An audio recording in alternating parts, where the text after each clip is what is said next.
जय श्री कृष्णा। राधे राधे। बुद्ध अष्टमी का व्रत रखने वाले सारे व्रतियों को बुद्ध अष्टमी व्रत की हार्दिक शुभकामनाएं।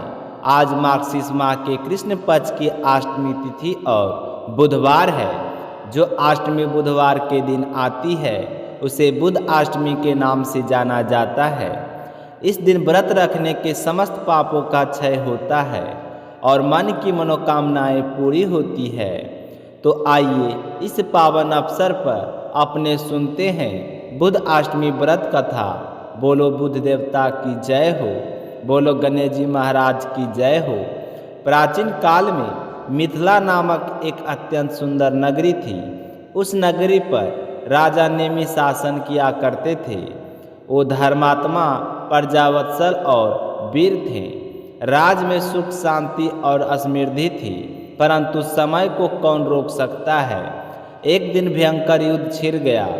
युद्ध इतना भीषण था कि स्वयं राजा नेमि भी उस रणभूमि में वीरगति को प्राप्त हुए। उनकी पत्नी रानी उर्मिला का संसार एक ही क्षण में उजड़ गया। राजा के जाने के बाद दुष्ट मंत्रियों ने उर्मिला को राजमहल से निकाल दिया। अब वह अपने दो छोटे बच्चे, एक पुत्र और एक पुत्री के साथ दर दर भटकने लगी। उर्मिला ने कभी कल्पना भी नहीं की थी कि जिस रानी के आगे सेवक झुकते थे उसे अब किसी के घर में गेहूं पीसने का काम करना पड़ेगा। किंतु माँ का हृदय बड़ा होता है, अपने बच्चों को भूखा नहीं देख सकती थी। वह अम्बती देश पहुंची और वहाँ एक ब्राह्मण के घर में काम करने लगी। हर दिन वह चक्की चलाती, पसीना बहाती और चुपचाप आंसू निगलती। कभी कभी वह भूख से तड़पते अपने बच्चों का चेहरा देखती तो कुछ गेहूं के दाने चुपके से अपने पल्लू में बांध लेती और उन्हीं से उनका पेट भरती। उर्मिला कोई पता नहीं था कि यही छोटी सी चोरी एक दिन उसके जीवन के बाद का सबसे बड़ा पाप फल बन जाएगी। समय बीतता गया, बच्चे बड़े हो गए तो उर्मिला ने कष्ट सहते सहते अपना जीवन लगभग समाप्त कर दिया। बीमारी और निराशा से जर्जर होकर एक दिन उसने अंतिम सांस ली। मरने से पहले उसने अपने पुत्र को सब बताया कि आप अतीत अपना संघर्ष और अपना अपराध भी। पुत्र बड़ा ही साहसी और पराक्रमी था। उसने युद्ध करके अपना राज मिथिला पुनः प्राप्त कर लिया और राजा बना। उसकी बहन श्यामला अत्यंत रूपवती और सद्गुणों से युक्त थी। भाई ने बहन श्यामला का विवाह अम्बती देश के राजा धर्मराज से किया। विवाह बड़े धूमधाम से हुआ। विवाह के बाद जब श्यामला ससुराल पहुंची तो धर्मराज ने प्रेम पूर्वक कहा, प्रिय तुम घर के सभी कार्य करना, परंतु इन 7 कमरों को कभी मत खोलना। इन दरवाजे के पीछे जो है वह तुम्हारे लिए नहीं। तो श्यामला के पति की आज्ञा स्वीकार कर ली। तो परंतु उसके मन में एक प्रश्न जलने लगा कि आखिर इन कमरों में ऐसा क्या रहस्य छिपा है। इस दिन बीते, जिज्ञासा बढ़ती गई। एक दिन धर्मराज किसी कार्यवश बाहर गए तो श्यामला ने मौका देखकर पहला ताला खोला तो अंदर का दृश्य देखकर उसकी चीख निकल गई। वह उसकी माँ उर्मिला को यमदूत तपते तेल के कड़ाह में डाल रहे थे। वह भयभीत होकर दरवाज़ा बंद कर दी।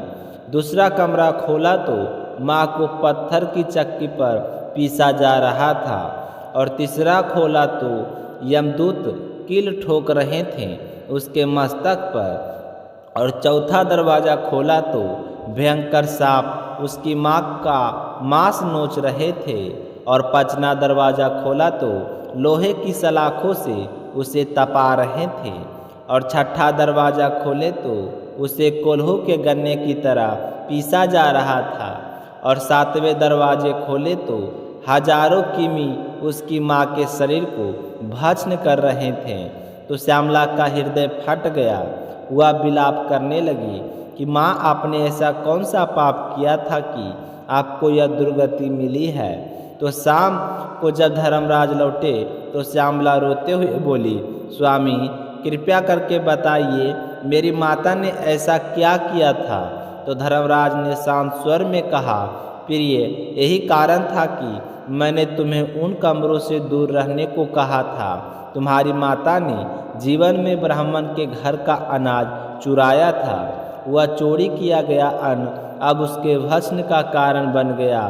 तो ब्राह्मण के अन्न को बिना अनुमति लेना 7 कुलों को अधोगति में डाल देता है, और जिसने चुरा कर खाया उसे जब तक नरक से मुक्ति नहीं मिलती जब तक सूर्य और चंद्रमा है।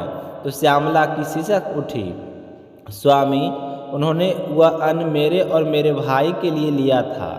भूख से मजबूर थी, दुष्ट नहीं। क्या कोई उपाय नहीं है जिससे मेरी माँ को मुक्ति मिल सके। तो धर्मराज ने कुछ क्षण विचार किया और बोले, हे प्रिय 7 जन्म पूर्व तुम ब्राह्मणी थी। उस जन्म में तुमने बुध अष्टमी का व्रत किया था। यदि आज उसी व्रत का पुण्य संकल्प पूर्वक अपनी माता को समर्पित कर दो तो वह नरक से मुक्त हो सकती है। तो श्यामला ने तुरंत स्नान किया, धूप दीप जलाए और गंभीर भाव से संकल्प लिया, हे माता मेरे द्वारा 7 जन्मों पूर्व किए गए बुध अष्टमी का व्रत का समस्त पुण्य आज मैं आपके उद्धार के लिए अर्पित करती हूँ। तो संकल्प के साथ ही आकाश से पुष्प वर्षा हुई, दिव्य गंध प्राप्त हो गई। तो श्यामला ने देखा उसकी माता उर्मिला दिव्य देह धारण कर स्वर्ग के विमान में अपने पति राजा नेमि के साथ विराजमान है। उन्होंने आशीर्वाद देते हुए कहा, पुत्री तेरा यह पुण्य और मातृभक्ति अमर रहे। बुध अष्टमी व्रत से ही हमें मुक्ति मिली है। वह विमान धीरे धीरे स्वर्लोक की ओर उड़ गया जहाँ वे बुध ग्रह के समीप स्थान को प्राप्त हुए। जो भी पुत्र या पुत्री बुध अष्टमी का व्रत को श्रद्धापूर्वक करती है और उसे व्रत का पुण्य अपनी माता को अर्पित करती है तो उसकी माता को जाने अनजाने पापों से मुक्ति मिलती है। इस व्रत के प्रभाव से साधक को भी धन पुत्र दीर्घायु सौभाग्य और अखंड ऐश्वर्य की प्राप्ति होती है। यह थी बुध अष्टमी व्रत की कथा। कमेंट में ज़रूर बताइए इस कथा कैसी लगी और जय माता बुद्ध देवी की जय हो। यह कथा हमें सिखाती है कि कर्म चाहे छोटा क्या ना हो उसका फल अवश्य मिलता है और संतान का सच्चा प्रेम ही माता पिता को मोक्ष तक पहुंचा सकता है। अगर आपने अभी तक शिला भक्ति चैनल को सब्सक्राइब नहीं किए हैं तो इस कथा को सुनने के बाद चैनल को सब्सक्राइब जरूर कर लीजिए। मिलते हैं कल के अगले व्रत कथा को लेकर, तब तक अपना ख्याल रखिएगा। जय श्री कृष्णा, राधे राधे।